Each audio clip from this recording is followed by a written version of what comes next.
All right. Well, thank you everyone for joining me. My name's Dan, also known as Mad Hatter. Most people just call me Hatter because it's a lot easier to say. You can call me any of the above. I ain't really that picky. I'm really thankful that you all joined me today, and my presentation is going to be on what I've termed Jedi Firecraft. And let's see if I've actually got this working properly with Zoom. Yes, I have. I am not terrible with technology, at least today. So let's start with what is Jedi Firecraft.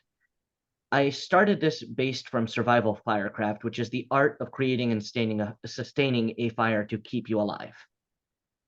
Jedi Firecraft is the art of sustaining your inner light, your motivation, your drive.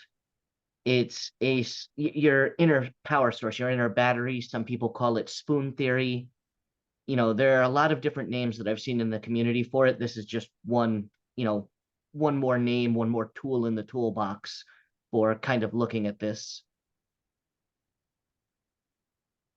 And the biggest thing that sparked this for me is you can't start a fire from wet ashes. In order to spread a fire, in order to be a light bearer for others, you have to maintain your own light.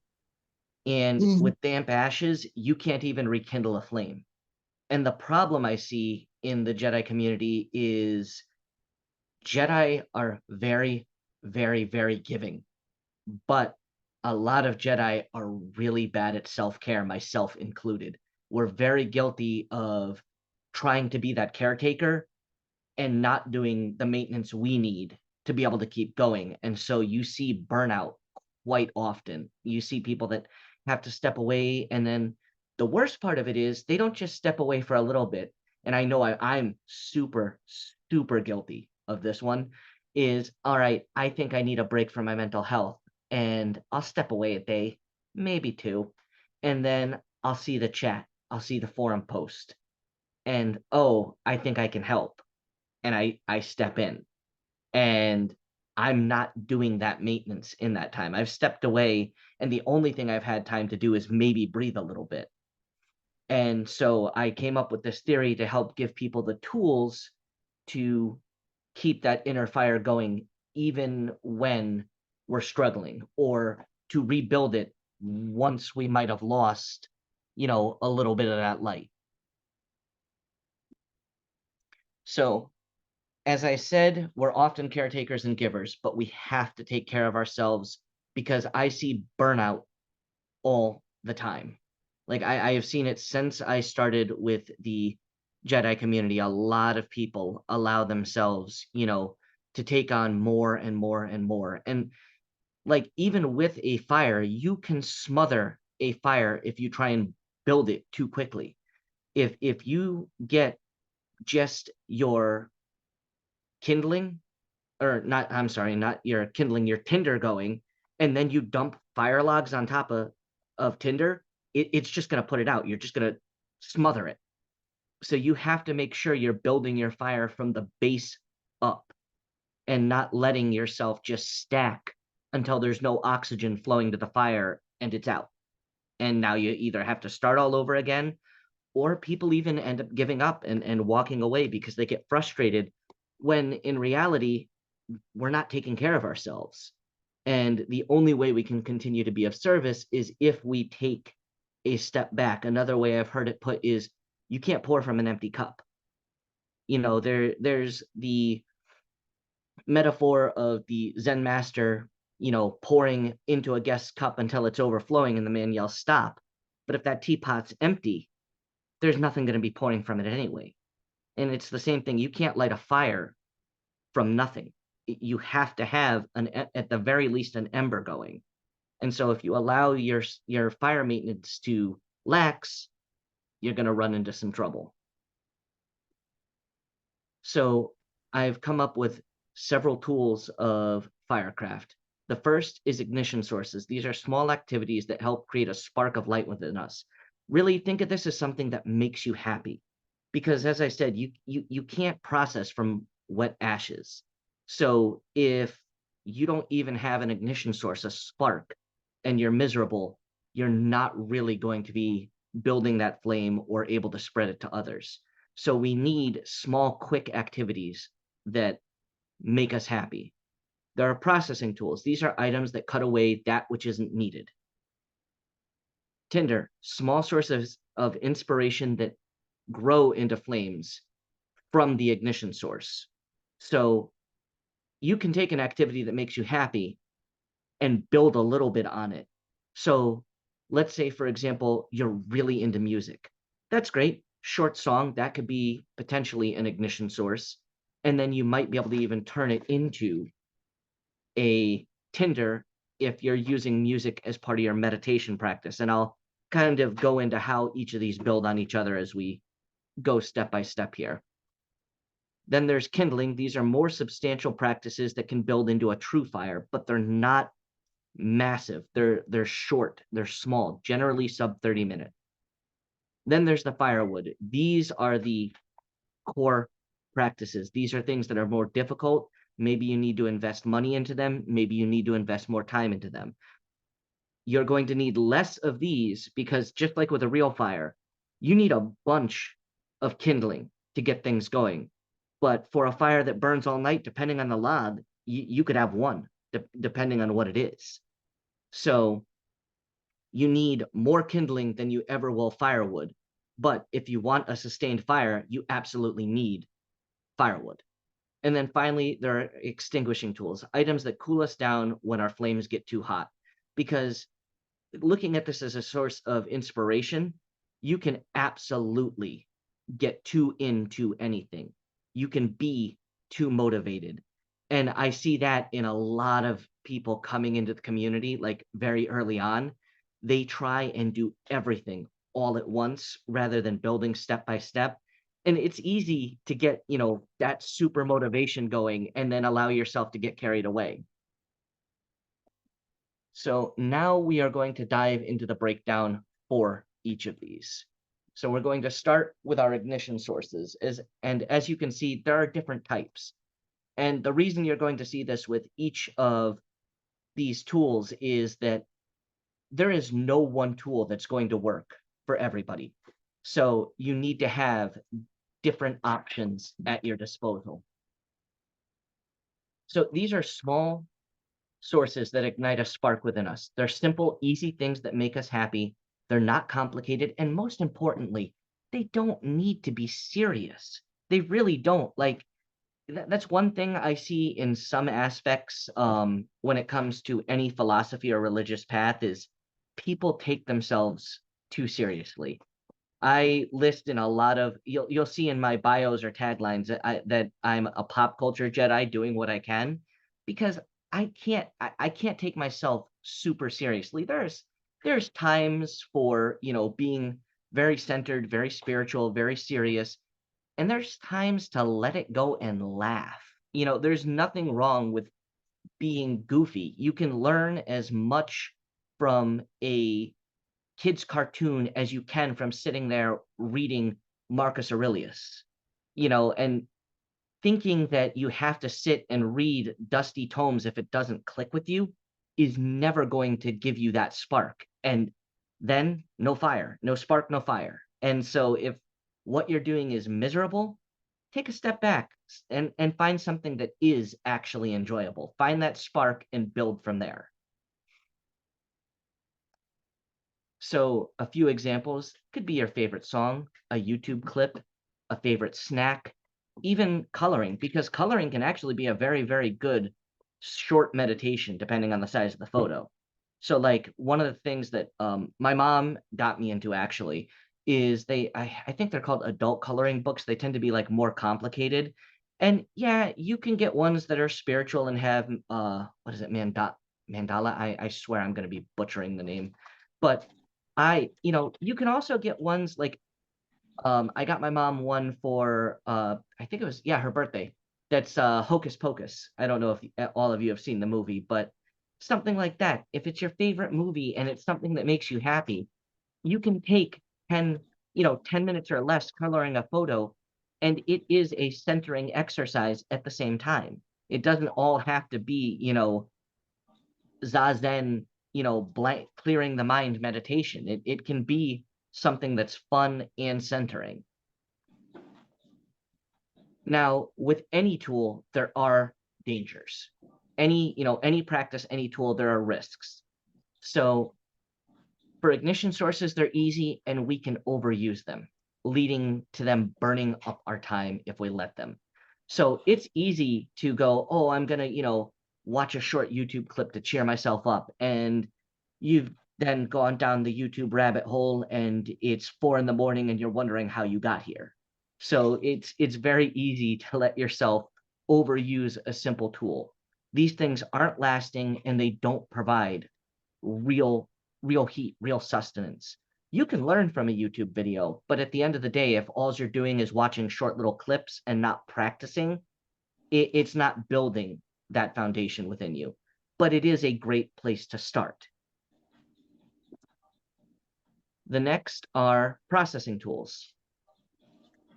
As I said, these are things that let us cut away material that's not needed. It allows us to cut away things like damp wood. And as I said, some practices or bits of firewood don't work for us. So, for example, if you're trying to build an academic program to enhance your education, Jedi seek knowledge, but Marcus Aurelius is just miserable for you, that's damp wood. It doesn't work.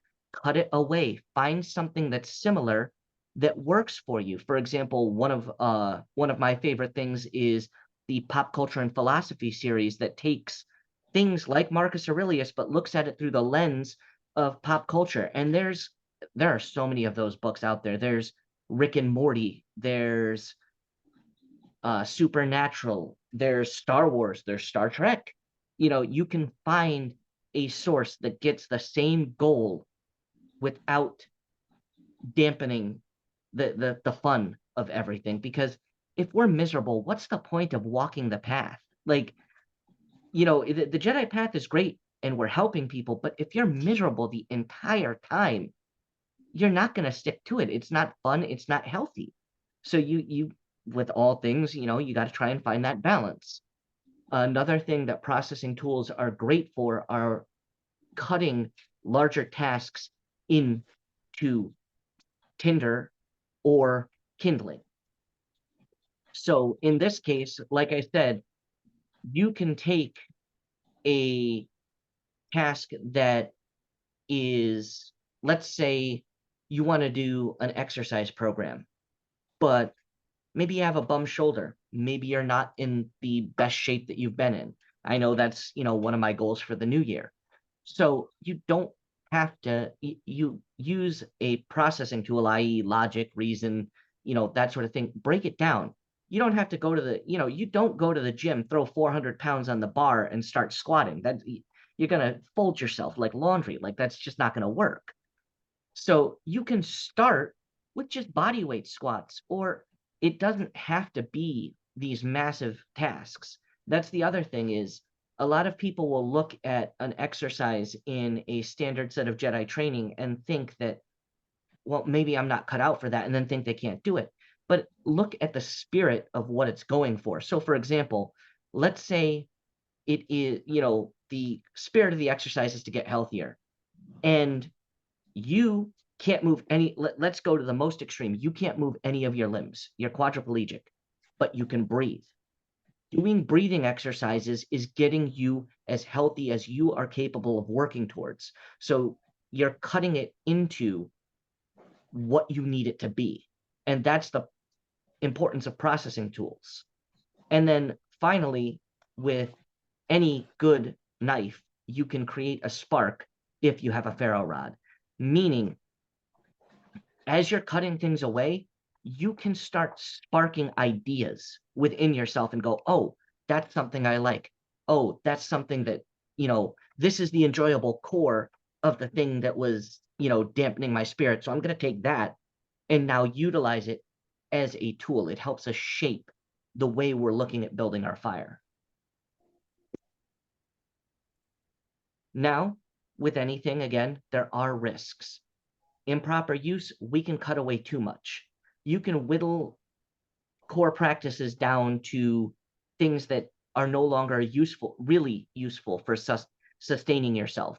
You can whittle it down to fluff that burns out. So, again, that's you turning what was a log or a good bit of kindling into tinder, and it just burns up really easy, and you're allowing your time to get whittled away. Any tool can dull if we let them. For example, like one of my favorite, I don't know if everyone's familiar with, they call them philosophical razors. The most common one that I hear people talk about is Occam's razor. The simplest solution is usually the correct. There is also one that I use a modified version of called Hanlon's razor. The modified version I use is never assume malice when ignorance or misunderstanding on the part of one or both parties is a more likely cause. And so if I overuse that, I can dull my vision and allow myself to be taken advantage of because I'm too charitable. I'm cutting away too much. I'm using the tool too much to the point that it doesn't have the intended effect. And as we cut things away, it can mean that we're cutting out time with people that isn't productive. It's great to go out and, play games with your friends or, go out and go to a restaurant. But if you're really focusing on fitness or diet, you may have to cut out going out to eat. However, if you do it in the wrong way, you can seem like you're being aggressive or cutting off your friends or you're dismissing people's ideas and, cutting them out of your life. So you do need to be careful with whittling away at anything.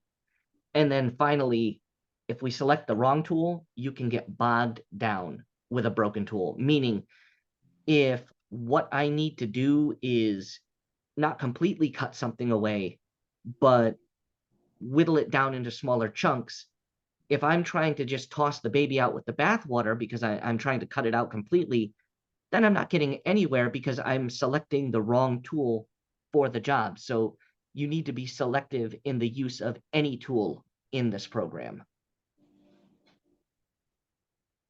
Our next phase is tinder. These are small flame extenders that stack up an easy win to get the fire going. And by this, I mean they're small tasks and activities that are generally sub 1 hour and not really required to be repeated. They can be fun or serious, but they need to be simple and generally related to the goal of your fire. So these are what I call small wins. Because if you're looking at, like, let's go with fitness because it's what's on my mind for the new year right now. If you're looking at setting a personal best for the bench press, you don't want to go in and, again, as I said, throw all that weight on the bar. That's not going to make you feel good. You're going to fail and you're going to feel miserable. So starting out and doing a similar pushing exercise each morning, like 5 push-ups, and building yourself up, it's a small win for the day that gets you going. And sometimes all we need to do is use tinder often enough, and then it can build into an actual practice. And sometimes you get up and you don't want to go to the gym, or you don't want to meditate, you don't want to do the thing. So you tell yourself, all right, well, fine, I really do need to exercise, or I really should center myself. So you start with something that would qualify as tinder, and then it builds, like, wait a minute, I enjoy lifting or I enjoy meditation, and then it turns into you actually doing the practice that you might not have had that initial motivation for. A few examples are less than a 5-minute meditation, reading 10 pages of the book that you're trying to get through. If you're looking at acts of service, donating at the register by rounding up your purchase, doing, as I said, just 5 push-ups when you get up in the morning. These are just small things that give you that a victory that it makes you happy and it builds you towards your goal. It's an easy win. Now, again, most things do have risks, and the risks of tinder are very, very similar to that of ignition sources. It's not sustainable. It doesn't truly build you to the goal if that's all you do. You're never going to, like, if your goal is to bench, 400 pounds, doing 5 push-ups every day is not enough to get you there. You're going to have to, build up to that. So our next phase of Firecraft is kindling. These are larger items that help build on the flame of our I mistyped there. So kindling doesn't build on kindling, it builds on our tinder. These are things that can sustain us for quite some time and can be the proper fuel source for a given task and are easy generally to be found around us. So they don't have to require massive investments of time or energy or resources. Generally, we're talking about the 30-minute range with something like this, taking a 30-minute walk, not something that costs, a lot of money, but it's a good way to get you started into cardio. Reading for 30 minutes. Again, generally we can find blocks of time like this. Doing yoga if it's fitness, making a standing small donation to a charity if you're looking at acts of service. These are kind of the next level from our Tinder up. Now, does kindling have risks? It can sustain you for a long time, and it can help you perform a lot of tasks, but it doesn't build what I like to call overnight heat, meaning long-lasting, serious progress, because it's just not quite enough. This is the equivalent of, again, you're looking to break a personal record for lifting, you're looking to run a marathon. 30 minutes every day, maybe that's enough, but sometimes you gotta press, you gotta do that next level. However, it can get you through if all you're doing is looking to build a baseline. Just like Tinder can boil water, or kindling rather, can boil water for you. If that's all you're looking to do when you're out camping is have a cup of tea, it can work for quite some time. But to build to that next level, you need something a little larger. And on top of that, it is hard to build a very, very solid foundation from limited practice. Thus, it's harder to share an ember from what kindling develops, because kindling, it's small embers, it's small things. It is the deeper, harder practices that really build that bed of coals that allows us to share with others. Now, the final wood or fuel source in Firecraft is the actual firewood.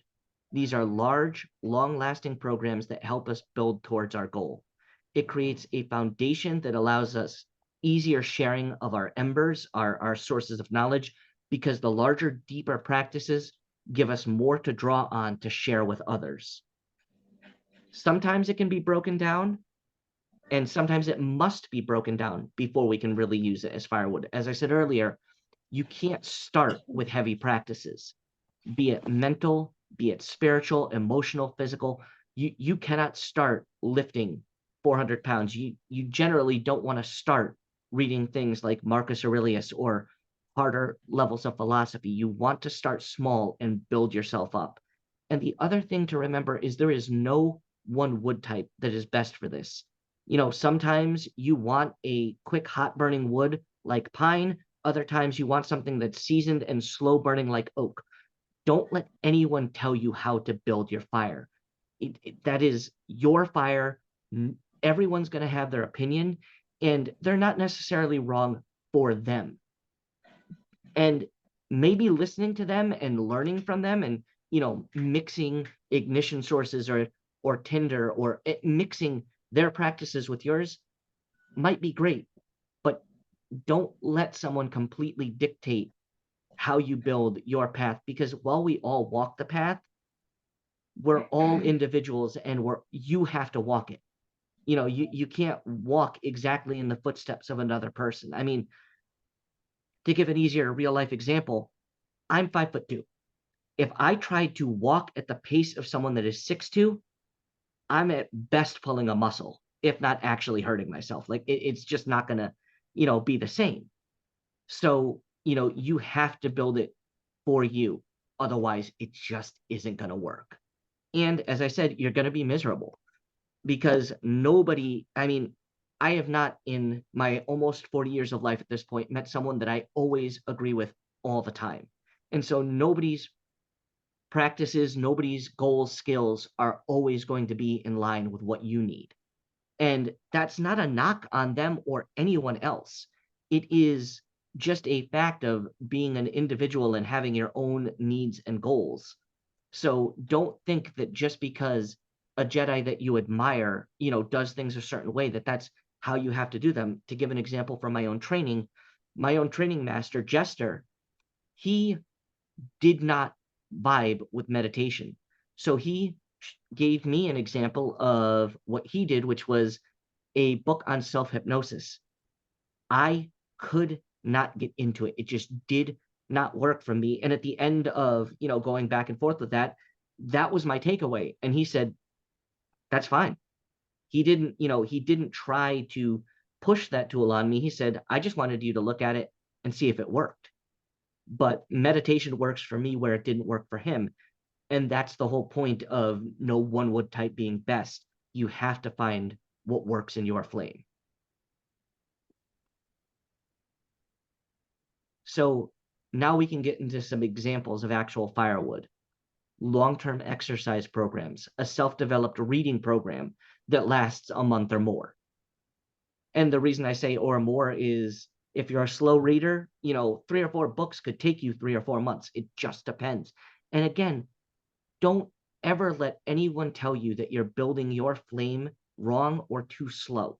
You do it at your pace and in your way. Now, it's great to learn from others, but comparison, I've heard this said, and I really do believe comparison can be the thief of joy. Don't necessarily say that it's wrong, because it can be motivational. You can look at someone and say, that's where I want to be in 1 year, 2 years, 5 years.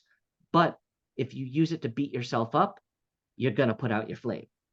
And that's, again, an important part of Firecraft. Some other examples here are going to be practicing daily acts of kindness and service, a regular meditation or mindfulness practice and tool set. So all of these are long-term and require investment, be it time, money, or energy. And so you should be very, very selective, because you're not going to, you can't, not everyone can own a home gym, a complete home library, build a closed off meditation space. I mean, if you have the time and money, hey, you go for it, more power to you. But be selective with how you're developing your firewood, and it is going to be of the best service to you. The final tool in this kit so far is extinguishing tools. Sometimes the fire burns too hot. We're too motivated. We're too into whatever we're doing. And this can burn through our fuel sources. It can burn through our reserves. And this is when we need a tool that helps cool or dampen our flame. These tools can be similar to the ones that help build our fire. Mindfulness or meditation can help, pull us back. So you can look at it as a processing tool. It's cutting away what you don't need. The importance isn't the thing or the tool, the name that we're calling it. It is the goal. That's one thing that we should always kind of look at when we're, because I have seen a lot in the Jedi community, we get bogged down in language. And language, like even this program, it's a tool. All it is a tool. So if you say, well, meditation was, my firewood, how can it be an extinguishing tool? Well, it can be an extinguishing tool for you if you're getting way too down the rabbit hole of physical fitness to the point where you're causing overuse injury. Now you're meditating on, okay, why am I hurting? Why am I sore? And you're doing that self-reflection. So tools can have multiple uses, and sometimes it is useful to call them by a different name so that you go, okay, in this context, it's this goal. In that context, it's a completely different goal. But it's important to know the why of having such a tool, which is fire, like anything, can be over consuming. You can drown in water, where you're trying to cool something down, you can burn up in fire if you let it get out of control. So you should always have a way to contain yourself, a way to step back, because just as much as we can get burned out by overuse and have no more fuel, we can also burn out others around us. I know that, like, anyone that's been in the community for a long time has seen that super eager newcomer that wants to build a temple in their city. And it is amazing to see the enthusiasm. But there's also, the people that have been here even way longer than me that sometimes are quick to be like, whoa, whoa, buddy, pull it back, pull it back. Why don't we start with, looking at what we're about first? And that's the point of having an extinguishing tool at the ready, is to keep you from going for that large goal, or to slow you down if you're burning yourself up. Now, again, with any tool, we do have dangers. Don't misuse it. Don't put out a fire that simply needs to be contained. That can be really hard to relight. You don't need to say, for example, if you're getting a lot of use out of YouTube videos, but you find yourself going too far down that rabbit hole and letting it take up all your time, you don't need to stop it completely. That can really kind of kill your spirit. Cut it back, pull it back. Don't cut it out. Don't dampen it. Don't cover it with dirt. Also remember, these are your tools. They're not for other people. It's not your job to put out other people's fires. You can give advice, but when that newcomer comes in and is super exciting, I've also seen them kind of get bummed out a little bit when a bunch of people dogpile on and go, well, where are you from? What's your training? Why don't you try looking into this, that, or the third first? Remember that we can do these things gently. You don't need to run up when you see somebody else's campfire and just hose it down with the fire extinguisher. You're just kind of being a buzzkill at that point, and it can drive people out. So we need to be careful with the use of any tool. And like I said, make sure you're using the right tool for the flame. I don't know how many people have gotten training in firefighting, but if you try and put out an oil fire with water, you're gonna have a real problem. You don't want to use the wrong tool for any job. And then finally, shield your fire from unwanted extinguishing. Build a fire pit with walls so that somebody else's blustering or wind, however you want to call it, doesn't put it out. Don't let others, as I said, dictate your flame. Other people are going to be there at times and say, you're doing it wrong, and try and snuff out that fire. Have that fire pit built so that you can just let the wind go right over it, and your flame's still there. Don't let others dictate when your flame needs to be pulled back. That's kind of a you to decide. Now, in saying that, we shouldn't let others dictate this or that for us, it's never to say that we shouldn't listen to other people's advice at all. Take it into consideration, but don't take it as law. Don't take it as gospel. Consider it, and if they're someone that you respect and work with, then maybe take it on board. But don't necessarily let it completely put you down. Finally, we should have a next fire mentality. And as you can see, these are some of my own, what I call, fire building tools here. With that, in survival, it's called having that pre-planning your next fire. When you have a fire going, use it to dry out wood for that next fire if you have to move on. Use it to create char cloth as an ignition source for that next fire.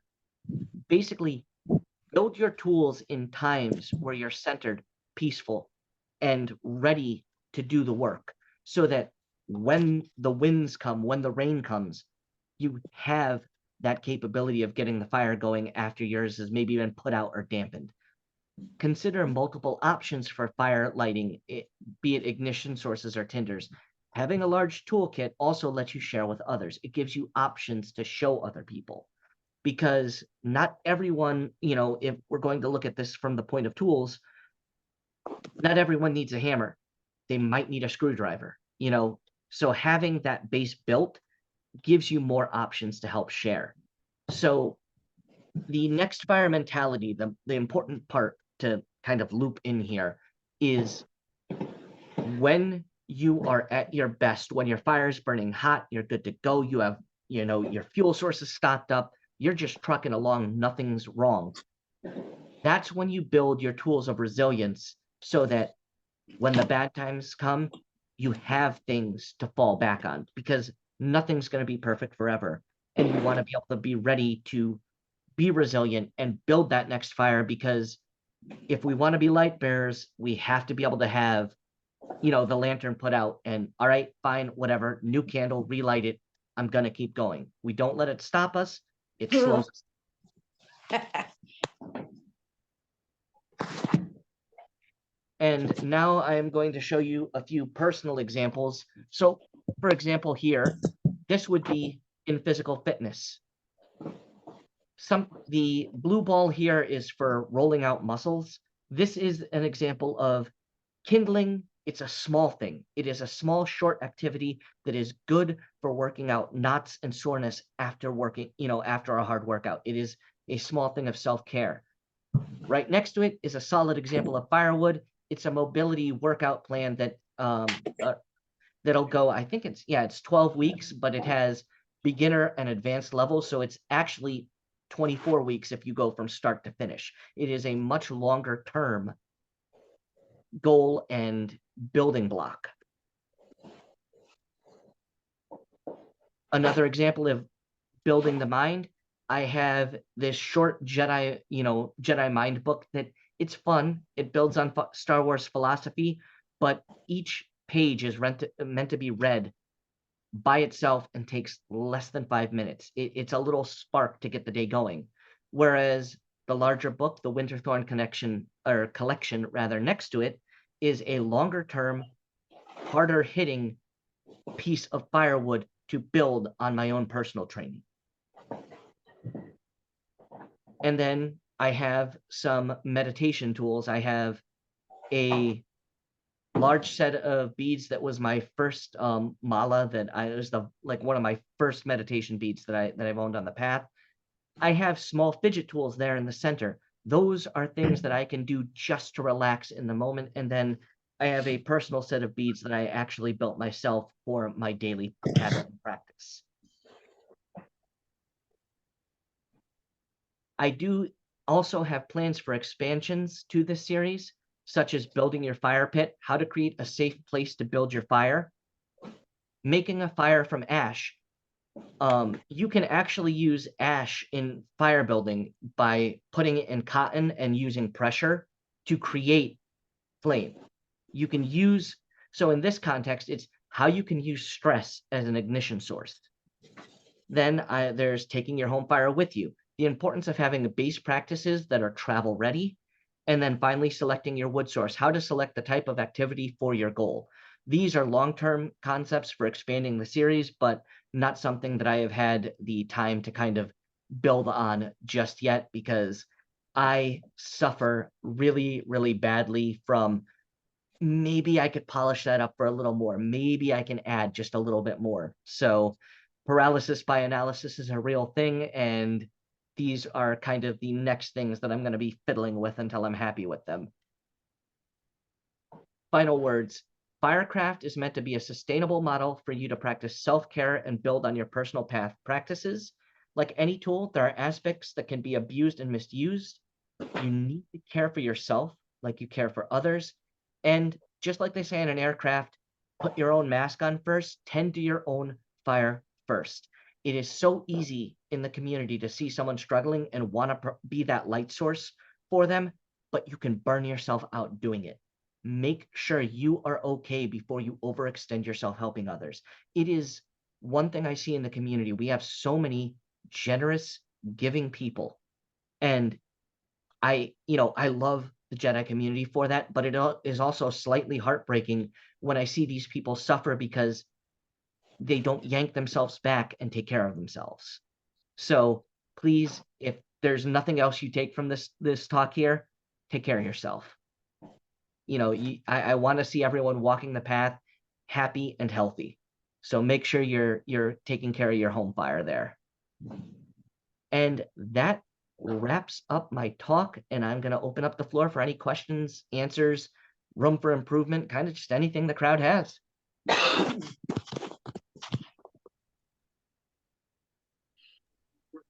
I think this is impressive. It's a really good insight, and very useful for beginner expert, really. So I appreciate this lesson.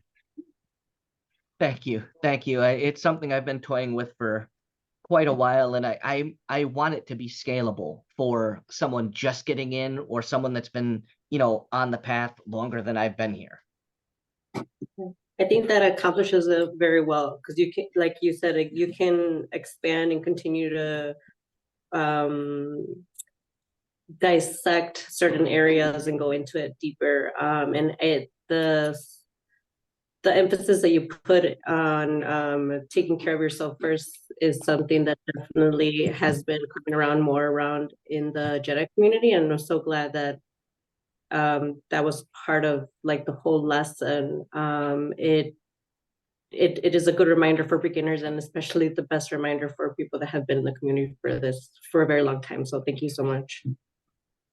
You're very welcome. It's something that I put in here. Like a lot of things that I put in here are things that I've run into on the path myself. Like I know that people that have been on the path, especially those that have been on even longer than me, tend to, I'm someone that people look to. I need to be there. You can't be there if you've burned yourself out and you've got nothing left. And that's the real spark that kind of got this thing going. Is we can burn out and we can rebuild. And I just want people to have the tools to be able to get their fire started and rebuild it if they need to, because as my training master said, we are practicing Jedi. We're not perfect. We're not perfect Jedi. You can't hold yourself to that standard. Another thing, I think it was Bruce Lee that said it, that sometimes a target's something to be aimed at, and you try and get a little closer to that bullseye, but you don't expect to hit it every single time. You use it as a focal point. I love random quotes, if you haven't been able to tell so far. Another really good one that I think pertains to this is actually in Arnold's book on weightlifting. He says, if you're lifting 10 pounds and I'm lifting 100, but we're both lifting at our maximal rate, we are doing an equivalent amount of work. So even if you're a beginner at any of this, and you see people, that are reading Marcus Aurelius and working out every day and going to the soup kitchen on the weekends, you don't have to think that you're not good enough, that you're not meeting their measure. If you're just starting out and you're doing the best you can do, you're working just as hard as them. Your flame is just as important. A candle can light a room just as surely as a bonfire. So don't think you got to be that maximum light source at the beginning. You can be a candle and you can slowly build up from there. What a beautiful lesson. Thank you so much. Thank you. This was an amazing lesson. My gosh. And how timely. Thank you so much. Yeah, what a beautiful lesson to bring to 2024. Thank you. This is one of, in the Jedi Conclave, we hold this time of year, we call it Lights Rise. It's from the beginning of the last week of the new year through the first.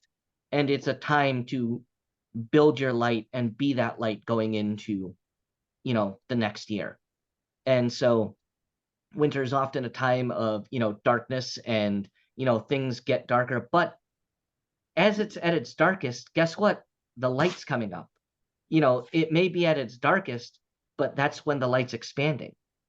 And so that's another thing, to keep in mind is when things are at their worst, the only thing that's next is up, is better.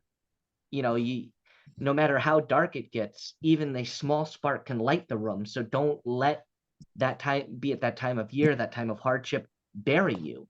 It's a stumbling block, it's a pitfall, but you can get out of it.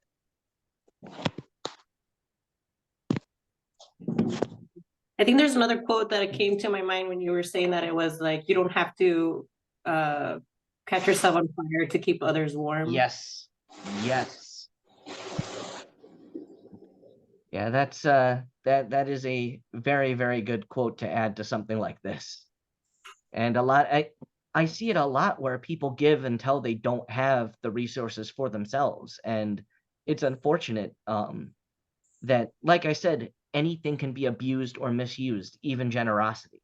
You can be too generous, you can be too understanding. And so that's one of the important aspects to this, is just taking care of yourself and making sure you have the solid foundations, and know that anything, no matter how good for you it seems, can be damaging in its, what's the quote? The dose makes the poison.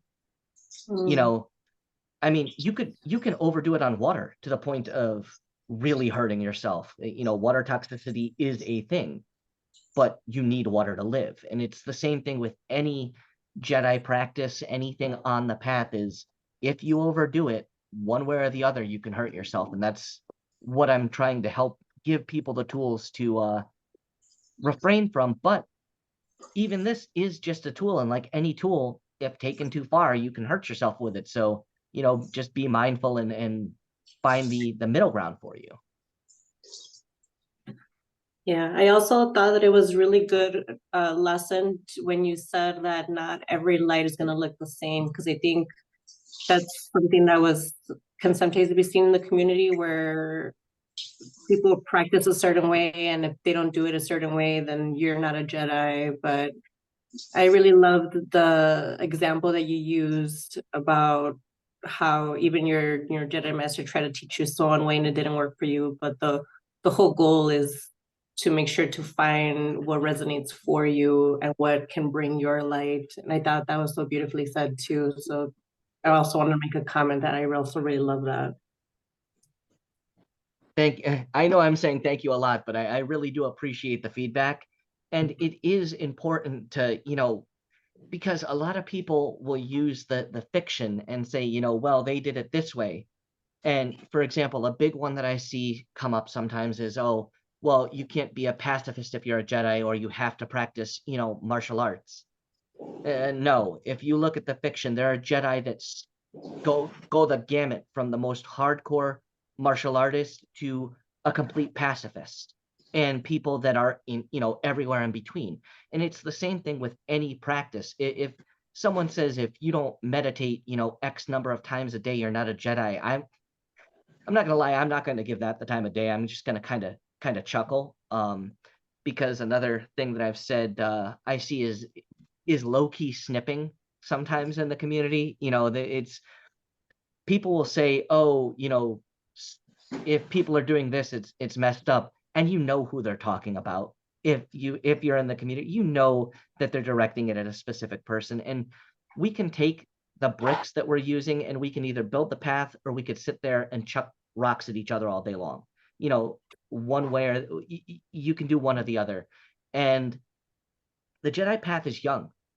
Like, the crazy thing about this path for me is, I think at its like most far end, it's a little over 20 years old. At like, I think from the very, very beginnings, if we look like the furthest back to the earliest message boards where people were, that are, OGs in the community, were just getting started talking to each other, that's 20 years old. That's younger than me.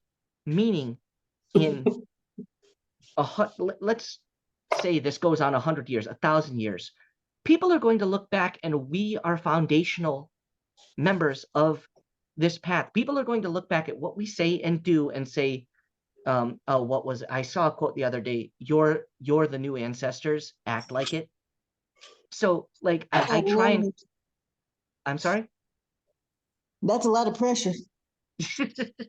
It can be, if you let it, but if I like, and this is not taking myself seriously, this is me being comical. If I'm looked at as Saint Patter, let me be Saint Hatter of the fun time. Let me be Saint Hat. You know what I mean? Let me be that ancestor that you're like, I'm miserable. How do I have a laugh? Because giving these lessons, we can be, wow, like, and you can see it in very ancient texts. You can see that humanity, personalities have not changed in massive ways from even the most ancient text. You can see people snipping at each other, people going, oh, this subsect of my religion has it wrong. Or you can see people calling for unity and not taking yourself seriously and enjoying the practice. And that's what you got to decide. What kind of light are you going to give off? There are candles that are specially made that can give a black flame, and you could be that, or you could be that super bright light in the dark. And hey, maybe a candle ain't your thing and you're an LED light. That doesn't make it wrong.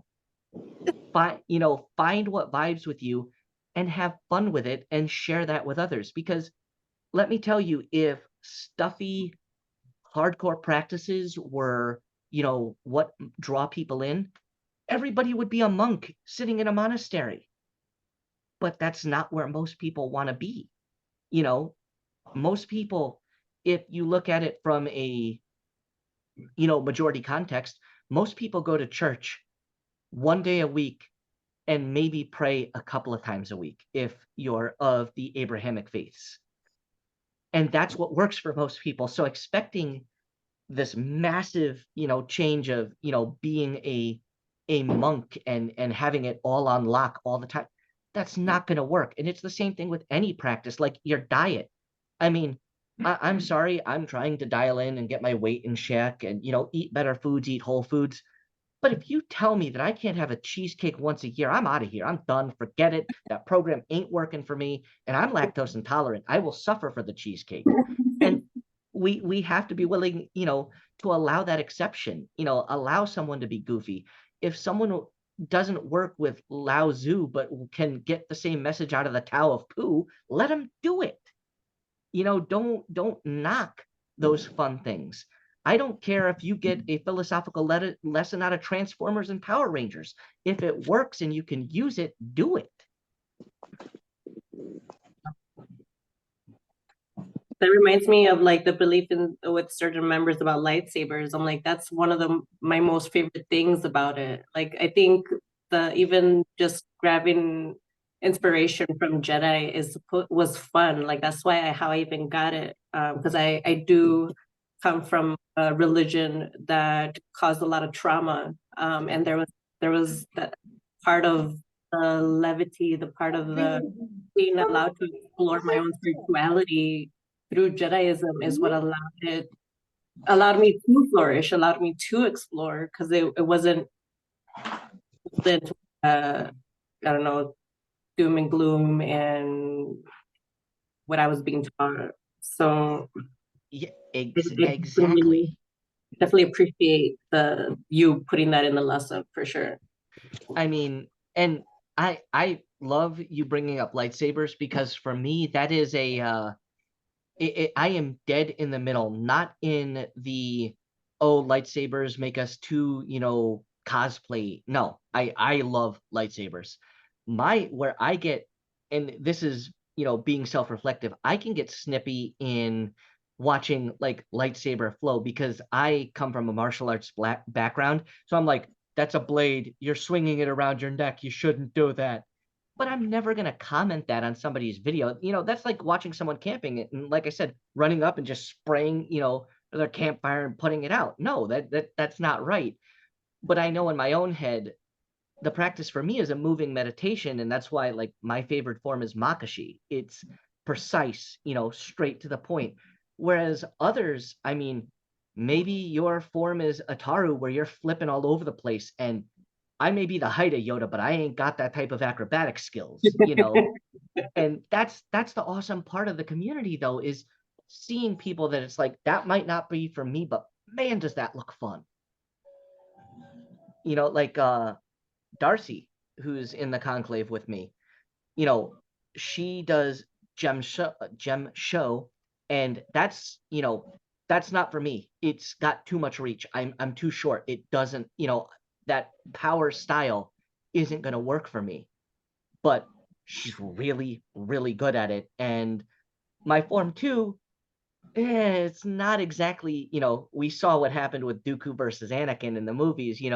The goal there is dodge, but that doesn't make her style wrong. It makes it wrong for my height and reach. And that's the thing that we should keep in mind is no matter what the practice is, even if it doesn't work for you, it doesn't mean it's wrong. In general, it means it's wrong for you. And if you can keep that in mind and not take it too seriously, go out there and have fun with your glorified glow stick. Be able to laugh at yourself when you drop the saber or, go to do a spin. Because let me tell you, I've tried to do some of the trick flowing and I have watched my saber whip off into the grass and be able to laugh at it. The saber. I'm sorry? I've hit myself in the head with the saber. I haven't done that yet. Welcome. I have done it. I actually have a comment. I've actually been practicing a sword technique, a double sword with real swords that is based on using loops and flow and strikes. And switching to lightsaber was very natural. It's interesting. My instructor calls the sword the silent teacher, meaning that if you hit yourself, you will know, and it will teach you not to do that. So, Oh, that's very, very true. yes, and I have practiced with wooden swords, and I do pick up my steel swords to make sure that I'm got the weight and the strength conditioning to manage them the same. And then, of course, the LED lightsabers are fun for doing it in the dark. But for the style I've been learning, the technique is the same regardless of which blade I pick up. And it is a combination of loop and flow and strikes. I have not done any sparring. I don't have anyone near me to practice this. But it's been interesting looking at the different styles of lightsaber techniques to try to figure out where this style fits in. It's interesting. It really is, and that is something that that's another just all right, it's in the bin of projects I'm going to get to, I swear it. Is taking the lightsaber styles and attributing philosophical tools to them. For example, Makashi being the cut and thrust style would be whittling away at something, whereas Gemsho being a power style might be just barreling through your obstacle. I haven't given it a massive amount of thought, but Did you see Darcy's class? Unfortunately, I was super busy yesterday. I did not get to join, and I haven't gotten the recording yet. My God, it was so good. But she talks about that. She talks about how it's also a philosophical point of view where it's a lot of people think that it's about barreling through, but it's about knowing your weakness, about deciphering your weakness so that you work on it. So it's not a point of well, I guess your weakness. That was actually a very good class. I enjoyed that a lot, to explain the styles from a philosophical point of view. That was very good. Do we have the recordings available yet? I haven't gotten a chance to see them, but that sounds like something I really need to watch then. Yeah, it was so good. I really loved it. It will be available at the end of the week. So Okay. Depends on when Ali can edit them and Oh, fair.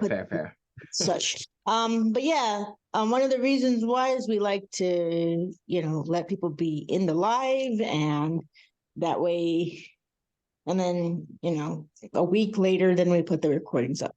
Oh, that makes absolute sense. Awesome. I really appreciate, everyone hosting and taking the time to do this. Like you guys are putting it out, this is an active service, so don't let anyone say you're serving wrong just because you don't get it out in XYZ. Like I really appreciate everything that the people putting this together are doing, and all the other presenters and people taking the time, to just sit here and listen to me waffle on and give feedback. I think it's amazing that, it's impossible to do this thing without all the cogs. Not that you all are cogs, but I don't know how to explain otherwise. Like, like there's me I in want the to be a cog. background, like doing all the like background stuff, logistics, and then there's the presenters. I'm presenting, count them, one class, one. So the other people, we couldn't do this without you all who are literally doing all the heavy lifting.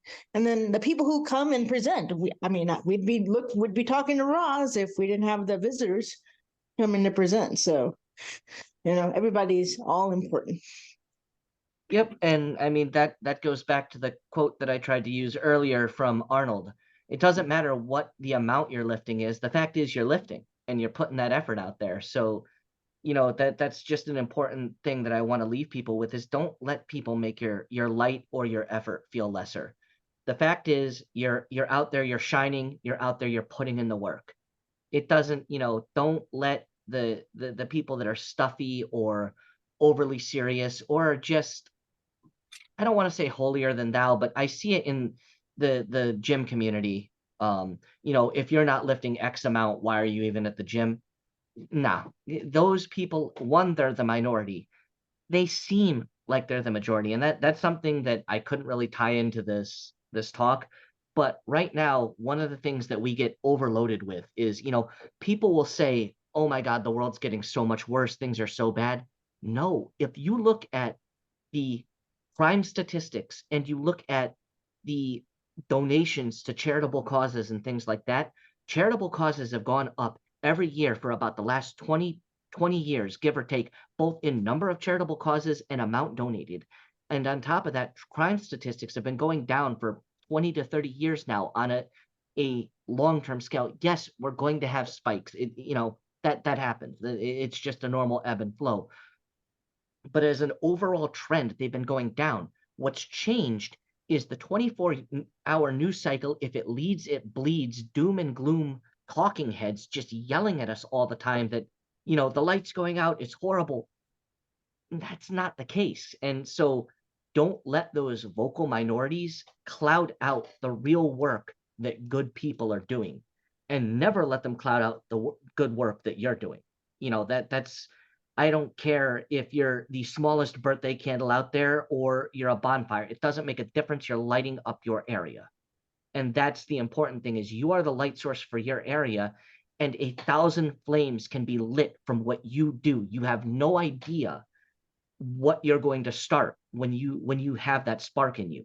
You don't know if in 100 years, you're going to be Saint so-and-so that was a founding member of the path, and everyone looks to your words like they're, an ancient holocron from the fiction. You don't know. So don't let yourself get, burned down or disheartened by the fact that you don't think you're doing enough.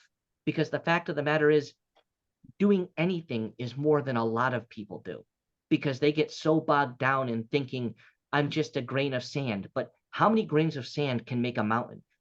At what point is a heap a mountain? At what point is a handful of grains of sand a heap? Well, you don't know.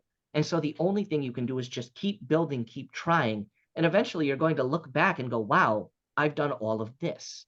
Because when I started, I looked at some of the long-term people in the community and I'm like, I don't know that I could ever be like that. I came in a very disorganized, angry, frustrated person and looked at like my training master, who always seemed calm, collected, centered, like, well, I don't know if I could ever be that.